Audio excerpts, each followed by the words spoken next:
Hello students, आज हम बनाएंगे वाच्य के ऊपर वीडियो। आप लोगों के बहुत सारे कमेंट बहुत लंबे समय से आ रहे हैं वाच्य के लिए वीडियो बनाए, वाच्य कैसे करते हैं। तो ये इसीलिए इतना लेट हुआ क्योंकि वाच्य से पहले आपको ट्रांसलेशन आना चाहिए। ट्रांसलेशन के बेसिक नियम आएंगे तो ही हम वाच्य को कर सकते हैं, उसको अच्छे से समझ सकते हैं, नहीं तो वो समझ में भी नहीं आता है और हम जो चीज़ समझ में नहीं आएगी फिर उससे कैसे काम लेंगे। तो इसीलिए वाच्य इतना लेट हुआ। और अभी वाच्य को समझने के लिए हमको वैसे ही जैसे ट्रांसलेशन में चीज़ें हमें आनी चाहिए थी, शब्दरूप धातुरूप वो आनी ही चाहिए। और वाच्य एक्चुअली कठिन इसलिए लगता है क्योंकि हम एक जो माइंडसेट होता है हमारा संस्कृत को पढ़ने को लेके वो ये होता है कि अरे ऐसे ही जल्दी से कर लेंगे, कोई इतना फ़र्क नहीं पड़ता, एक इधर बिंदी नहीं लगी या उधर दो बिंदियाँ नहीं लगी या नीचे लाइन नहीं खींची, क्या फ़र्क पड़ता है, हो गया, जैसे हम और सब्जेक्ट्स को लेके करते हैं। पर ये संस्कृत में ऐसे बिल्कुल भी नहीं हो सकता है। आपको हर एक चीज़ का ध्यान रखना है। हम ट्रांसलेशन जो पढ़ के आए अभी तक उसमें हमने जितनी चीज़ों का ध्यान रखा वैसे ही और उससे थोड़ा सा ज़्यादा ही मान के चलिए आपको वाच्य में ध्यान रखना है। आपके एग्ज़ाम में वाच्य कैसे आते हैं, एक सिंपल वाक्य दिया रहता है और उसका लिखा होता है कि इसका वाच्य परिवर्तन करिए, सीधा सीधा बस इतना लिखा होता है, ठीक है। तो सबसे पहले तो वाच्य क्या होता है, तो जैसे हम इंग्लिश में पढ़ते हैं active voice passive voice type का जो होता है वो सिंपल वाक्य जब हम जिसमें एक सब्जेक्ट कोई काम कर रहा है वो उस बताया जाता है। एक दूसरा वाक्य जिसमें हमने सब्जेक्ट को थोड़ा सा साइड में रख के दूसरे तरीके से वाक्य बोला जाता है। जैसे मैंने खाना बनाया, खाना मेरे द्वारा बनाया गया। तो इस तरीके से जब हम वाक्यों को अलग अलग करते हैं तब वहाँ पर वाच्य का प्रयोग हो जाता है। अब जैसे चोर पकड़ा गया, एक वाक्य है हिंदी का, ये समझाना इसलिए ज़रूरी है तब आप वाच्य को अच्छे से समझ पाएंगे कि इसका बेसिक क्या है। तो जैसे हम इंग्लिश में पढ़ते हैं सिम बिल्कुल वैसे ही है लेकिन नियम थोड़े से अलग है और उसके अर्थ को समझने के लिए आपको ये समझना ज़रूरी है जो मैं भी बता रही हूँ। जैसे चोर पकड़ा गया, तो चोर को पकड़ा गया, किसने पकड़ा, कैसे पकड़ा, ये तो इस वाक्य में नहीं है, लेकिन चोर को किसी ने तो पकड़ा होगा, पुलिस ने पकड़ा होगा या जिसके घर में चोरी हुई उसने पकड़ा होगा। तो जिसने पकड़ा वो भी तो मेन व्यक्ति हुआ ना, वही तो सब्जेक्ट हुआ कि किसी ने चोर को पकड़ा।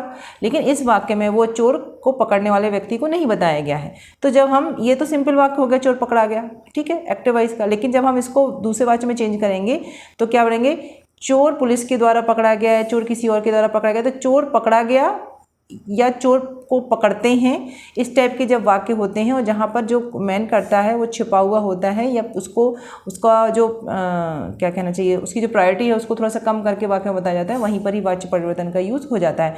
इंग्लिश में बहुत यूज़ होता है, संस्कृत में भी यूज़ होता है पर थोड़ा कम यूज़ होता है, ठीक। तो आपके सिलेबस में जो है वो ये है और दूसरा कुछ प्रत्ययों का प्रयोग करके भी है। तो मैंने यहाँ पर जो वाच्य आप लोगों की वीडियो बनाया वो कुछ सिंपल वाक्य के साथ बनाए, यहाँ पर मैंने कोई प्रत्यय के प्रयोग करके नहीं बनाए क्योंकि प्रत्यय के प्रयोग वाले वाक्य अभी तक मैंने एग्जाम में ऐसे आए हुए करके देखे नहीं। सिंपल वाच्य परिवर्तन पूछते हैं तो वैसे ही मैंने आप लोगों को यहाँ बनाया हुआ है। तो सबसे पहले क्या है, वाच्य में क्या करना होता है, कर्तवाच्य के वाक्य को कर्मवाच्य अथवा भाववाच्य में बदलना या कर्मवाच्य भाववाच्य के वाक्य को कर्तवाच्य में बदलना वाच्य परिवर्तन कहलाता है। तो वाच्य तीन प्रकार के हो गए, कर्तवाच्य, कर्मवाच्य और भाववाच्य। इसका थोड़ा सा ब्रीफ मैंने अपने पुराने वीडियो में शब्दरूप और शब्द संज्ञा जिसको कहते हैं धातु रूप वगैरह जहाँ पे वर्णन किया है उसमें भी मैंने इसके बारे में बताया, वहाँ पे प्रॉपर डेफिनेशन के साथ में इसको समझाया है।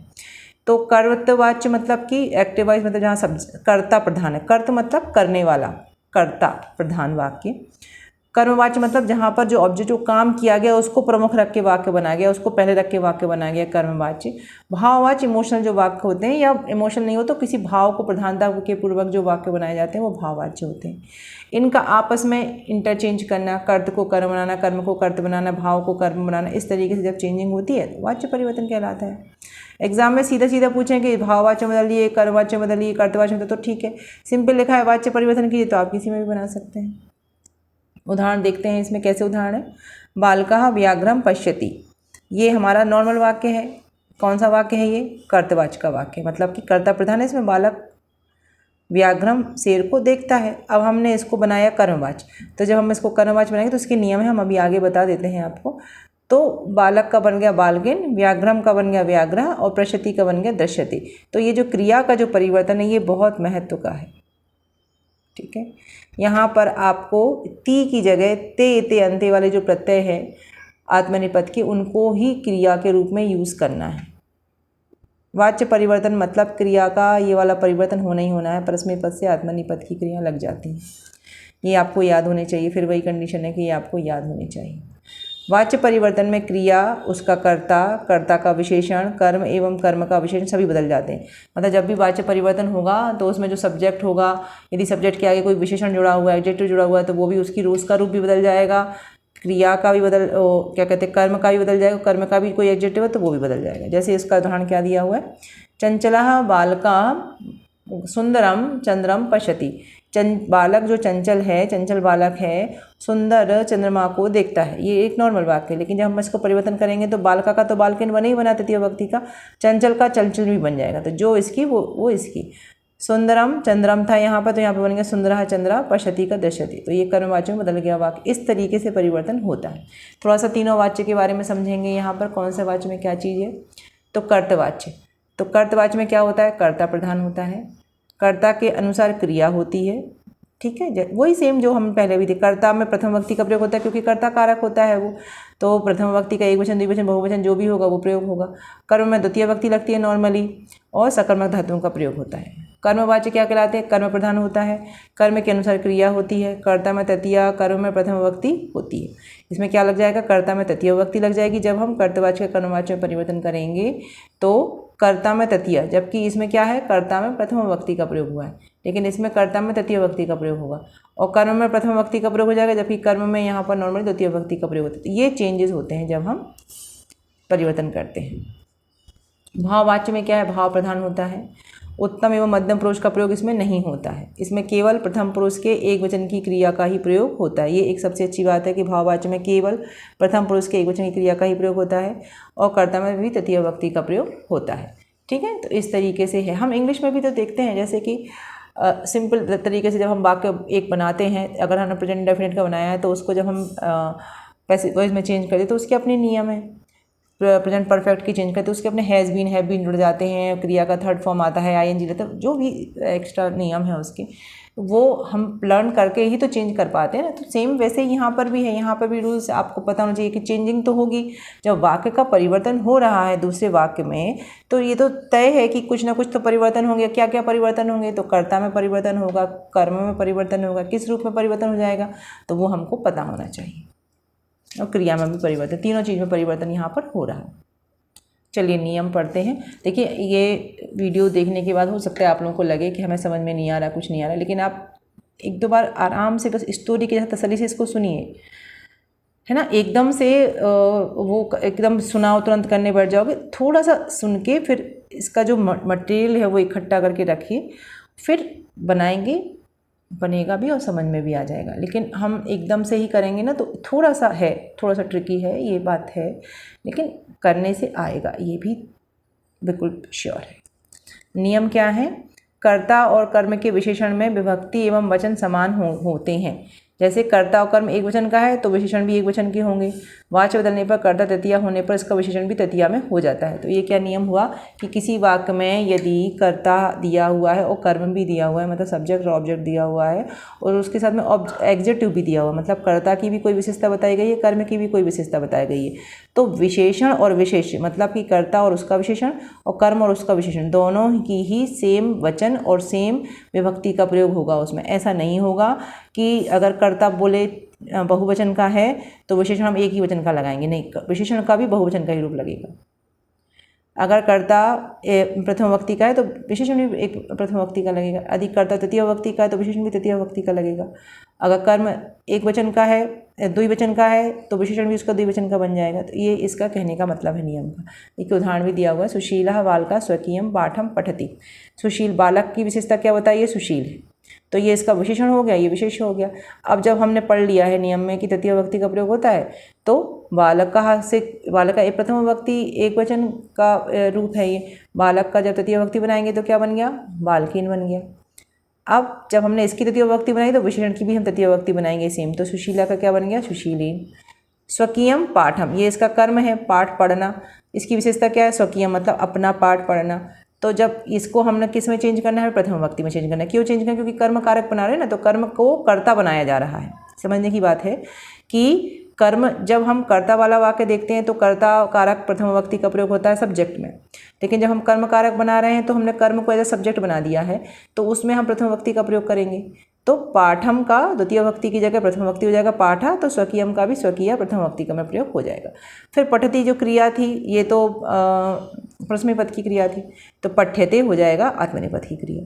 तो इस तरीके से ये हमने चेंज कर दिया इसका वाच्य, इस तरीके से आपको भी चेंज करना है। फिर वाक्य की क्रिया के लकाल और लकार में कोई परिवर्तन, मतलब वाक्य जिस सेंटेंस में है टेंस में उसी में ही बदलना है, हमको उसकी चेंज नहीं करनी। जैसे कि पठती थी, लट लकार का वाक्य, तो लट लकार का ही हमको आत्मनेपद की पठ धातु की क्रिया लिखनी है, पठ्यते ते अंते से, ठीक।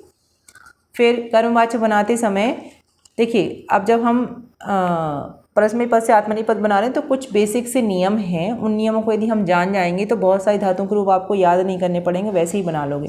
कुछ के आपको फिर भी याद करने पड़ेंगे, तो वो एक नियम है, वो मैं बता देती हूँ क्योंकि मैं कोई टॉपिक छोड़ना नहीं चाहती हूँ, इसलिए मैंने इसमें उनको लिख लिया है।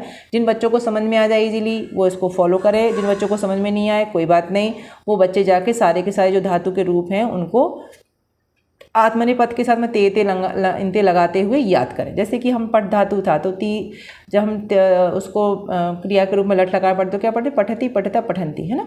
उसमें हमने कोई एक्स्ट्रा शब्द नहीं जोड़ा है, पठ धातु है, ती ता अंति प्रत्यय जुड़ गया तो पठती पठता ये बन गया। लेकिन आत्मनेपद में उसमें बीच में या जोड़ते, जैसे पठ्यते, तो या जोड़ा ना हमने, उसमें सिर्फ पठते नहीं बनाया हमने, उसको सिर्फ ते नहीं जोड़ा, उसमें बीच में या भी जोड़ा है। तो ये इस वजह से या जोड़ना है नहीं जोड़ना, ये सब चीज़ों के लिए हम थोड़ा सा नियम इसमें देख लेंगे तो हमको ईजी हो जाएगा। क्या है, कर्मवाच्य बनाते समय मूल धातु में या लगाते हैं और आत्मनेपद का प्रत्यय लगा देते हैं। अब इसके लिए नियम क्या है, सबसे पहला जो नियम है वो क्या है, अकारांत धातु के लिए। अकारांत धातु मतलब कि जिस दा धातु में आ, बड़ा आ जुड़ा हुआ है ना, तो इसका नियम क्या है कि आ, छोटा आ या बड़ा आ को ई हो जाता है, ई आदेश। ई आदेश मतलब कि बड़े आ और छोटे आ को बड़ी ई की मात्रा लग जाएगी, तो ये आ हट के बड़ी ई लग गई, तो दा का बन गया दी और फिर या और फिर ते, तो बन गया दीयते। तो सिंपल ये दीयते आत्मनेपद का रूप बन गया लट लकार का, ठीक। अब जैसे कोई धातु है ऐ की मात्रा वाली, जैसे गई धातु गाना है ना, तो उसको क्या है, ऐ को भी ई का आदेश हो जाएगा, तो गई की जगह बन गया गी और या और ते, तो गीयते।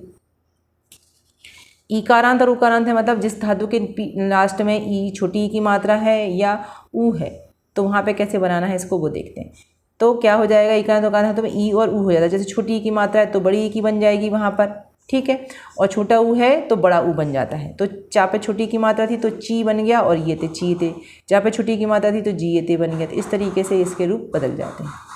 अब धातु का यदि प्रथम अक्षर, प्रथम की बात हो रही है, अभी तक यहाँ अंतिम अक्षर की बात हो रही थी, अब यहाँ प्रथम अक्षर की बात हो रही है कि यदि वाह है, कौन सा है, वाह, तब वहाँ पर ऊ हो जाता है। जैसे वध का क्या हो गया, वाह था पहला प्रथम अक्षर, तो वाह की जगह हो गया ऊ, फिर या जुड़ जाएगा और ते जुड़ जाएगा, तो क्या बन गया उद्यते। ऋकारांत में क्या है, ऋकारांत में री की जगह ऋषि की जगह री आ जाएगा, तो क्रियते। ना अकेला है, जैसे जन जो धातु है उसमें सिर्फ ना है आखिरी में, इसमें कोई आ नहीं जुड़ा हुआ है, ई नहीं जुड़ी हुई, ऊ नहीं जुड़ा हुआ है, तो तब ऐसी स्थिति में क्या हो जाता है, इसमें ना हट जाएगा और जा में बड़ा आ जुड़ जाएगा, तो जा बन गया तो जायते, ठीक है। तो इस तरीके से इनके रूप हम बना सकते हैं, समझ सकते हैं। 4-5 नियम हैं जो कॉमनली यूज़ होते हैं बनाने में, तो आप ये काम कर सकते हैं। जो इस टाइप की धातु हैं जिनमें बड़े आ की मात्रा लग रही है, इनको अलग अलग लिख के इन रूल से बना सकते हैं। बाकी इसके अलावा जो और धातु हैं उनको आपको लर्न करना है। तो वाच्य परिवर्तन में आपको धातुएं आत्मनेपद से ते अंते से याद करनी पड़ेंगी, वही 5 लकारों के लिए जो लकार आपके परस्मैपद के लिए है, ठीक है। तो ये है, आप उदाहरण देख लेते हैं। रमेशः ग्रामम गच्छति, बहुत सिंपल सा वाक्य है, रमेश गांव जाता है। इसमें क्या है, कर्ता रमेश है, कर्म गांव है और क्रिया क्या है, गच्छति है। रमेश जो है वो प्रथमा विभक्ति एकवचन का रूप है, ग्रामम द्वितीय विभक्ति का है, गच्छति प्रथमा विभक्ति एकवचन का रूप है। लेकिन जब हमने इसको आत्मनेपद में कर्मवाचक बदलेंगे तो कर्मवाचक बदलने में क्या नियम है, कर्ता का तृतीय विभक्ति हो जाता है, तो रामेशेण हो गया। कर्म का प्रथम विभक्ति हो जाता है तो ग्रामम का ग्रामः हो गया। क्रिया गच्छति है, परस्मैपद की आत्मनेपद हो जाएगी तो हो गया गम्यते। आत्मनेपद की क्रिया हो गई तो रूप बदला रामेशेण ग्रामः गम्यते। दिस इज द वाच्य परिवर्तन, ठीक है। भाववाच्य में क्या है, भाववाच्य में कर्ता तृतीय विभक्ति में ही होता है, सेम जैसे कर्मवाच्य में होता है। क्रिया हमेशा प्रथम पुरुष एकवचन में होगी, क्रिया का फिक्स है कि इनका प्रथम पुरुष एकवचन में होगी। तो अहम गृहे तिष्ठामि, ये एक वाक्य है कर्तवाच्य का, तो अहम का तृतीय विभक्ति बनेगा मये, ग्रहे का गृहे ही रहेगा और तिष्ठामि का बनेगा स्थीयते, आत्मनेपद की क्रिया होगी। सह उच्चई हसति, तो सह का बन गया 3 तृतीय विभक्ति, उच्चई का उच्चई और हसति का हस्यते बनेगा भाववाच्य का। तो इस तरीके से ये वाच्य परिवर्तन होते हैं। आपको इसमें जो काम करना पड़ेगा वो है आत्मनेपद की क्रियाओं को उनको आइडेंटिफाई करना। आपकी बुक्स में सभी जगह पर जहाँ पे परस्मैपद की क्रियाएं लिखी हुई हैं वहाँ पे आत्मनेपद की भी क्रियाएं लिखी हुई हैं, लेकिन ये बात अलग है कि आपने उतने गौर से नहीं देखा होगा उनको, कुछ बच्चों ने, कि इसमें क्या लिखा हुआ है। तो अब जब वाच्य आपको सीखना है तो आपको वहाँ पर जाकर अच्छे से देखना है कौन कौन से नियम और कौन कौन सी क्रियाएँ इसमें आती हैं, और फिर हमें इसको लर्न करना है। ठीक है, आत्मनेय और परस्मैय ये दो जो क्रियाएं हैं, इसका मोटा मोटा मतलब ये होता है कि आत्मनेय मतलब जब हम सिर्फ अपने लिए बात करते हैं तो वहाँ पे आत्मनेय आ जाता है। इसीलिए यहाँ पर भाववाच्य में कोई अन्य पुरुष, मध्यम पुरुष या कोई और पुरुष नहीं आ रहे हैं वहाँ पर, है ना। लेकिन परस्मैय पद किसके लिए होती है? दूसरों के लिए होती है। वो दूसरों के लिए भी हो सकती है, अपने लिए भी हो सकती है, पर आत्मनेय पद ज़्यादातर जब क्रियाएँ होती हैं वो क्रियाएँ होती हैं जो आत्मनेय। तो हर एक क्रिया आत्मनेय पद नहीं होती है, उसमें कुछ क्रियाएं आत्मनेपद में आती हैं और कुछ क्रियाएं ऐसी होती हैं दोनों जगह काम करती हैं, तो उभयपदी होती हैं। ठीक है, जैसे खाना बनाना, तो खाना मैं अपने लिए भी बना सकती हूँ और सबके लिए भी बना सकती हूँ। तो खाना बनाना है जो पच धातु है वो दोनों में आएगी, परस्मैय में भी आएगी और आत्मनेपद में भी आएगी। तो उसके रूप आप अकॉर्डिंग टू वाक्य चाहे जैसे यूज़ कर सकते हैं। लेकिन कुछ धातुएँ ऐसी होती हैं जैसे करना, किसी के लिए कोई भी चीज़ करना है, वो आत्मनेपद की भी है परस्मैय पद की भी है। अपने लिए भी करता है, दूसरे के लिए भी करता है व्यक्ति, तो इसमें दोनों तरीके के प्रत्यय जुड़ते हैं। ठीक है, लेकिन हंसना है, हंसना हम स्वयं हंसते हैं ना, अपने के लिए हंस रहे हैं या कुछ भी है, तो इस तरीके से आपको समझना पड़ेगा। जैसे जाना है तो किसी के लिए, कोई जा रहा है व्यक्ति, तो किसके लिए जा रहा है भाई? अपने लिए जा रहा है, दूसरे के लिए जा रहा है, कैसे डिफाइन करेंगे आप?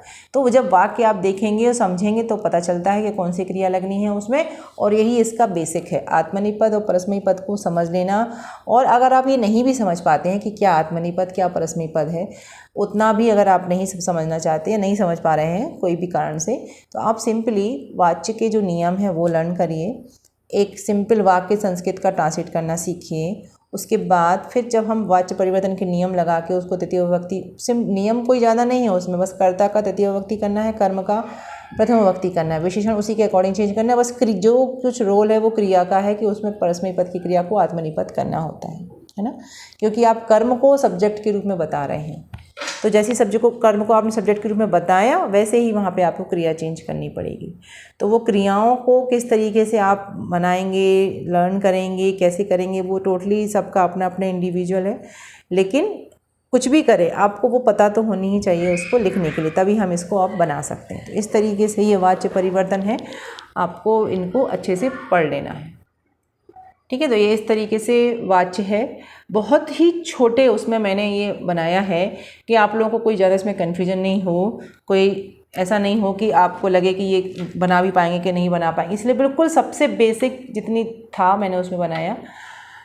उम्मीद करती हूँ आप लोगों को ये समझ में आया होगा और आप अच्छे से वाच्य परिवर्तन कर पाएंगे। आप कमेंट करके ज़रूर बताइएगा कि आपको इसमें समझ में आया या नहीं आया। अगर नहीं आया तो क्या समझ में नहीं आया, मैं पूरी कोशिश करूँगी दोबारा से उसको एक्सप्लेन करने की, क्योंकि ये बहुत इंपॉर्टेंट टॉपिक है। आता ही क्वेश्चन है 5 नंबर का या 10 नंबर, मतलब एक क्वेश्चन या तो 1 नंबर या 5 नंबर में आएगा या 10 नंबर में, जैसे भी आएगा, तो आपको वो आना ही चाहिए। तो इसीलिए समझिएगा, अच्छे से देख के पढ़िएगा। नहीं आए तो मुझे बताइएगा कमेंट में, और कोशिश करूँगी सिंपल वे में बताने के लिए।